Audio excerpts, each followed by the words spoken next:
അവനെയും അവളെയും ഇങ്ങനെ നിങ്ങൾ വേർതിരിക്കുന്നത്? അവനും അവളും എൻ്റെ മോനല്ലേ, എൻ്റെ മോളല്ലേ? എന്തിനാ അങ്ങനെ ഒരു വേർതിരിവ് നമ്മൾ നടത്തുന്നത്? എന്താണ് അവൾക്കില്ലാത്ത പ്രത്യേക പ്രിവിലേജ് അവന് കൊടുക്കുന്നത്? അത് നമ്മുടെ ശ്രദ്ധക്കുറവുകൊണ്ട് സംഭവിക്കുന്നതല്ലേ? ഒന്ന് സ്വയം അതിനെക്കുറിച്ച് ആലോചിക്കുക.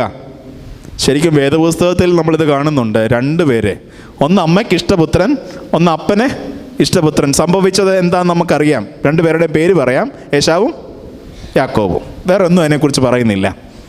എന്തിനാ നമ്മൾ വീടിൻ്റെ അകത്തളങ്ങളിൽ ഈ അവനെയും അവളെയും ഇങ്ങനെ പ്രത്യേക പ്രിവിലേജ് കൊടുത്ത് മാറ്റി നിർത്തുന്നത്? ആവശ്യമുണ്ടോ? നാം സ്വയം ചിന്തിക്കുക അതിനെക്കുറിച്ച്.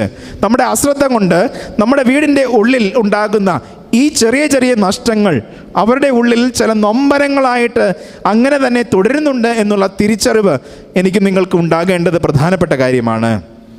പ്രിയമുള്ളവരെ, എൻ്റെ നിങ്ങളുടെയൊക്കെ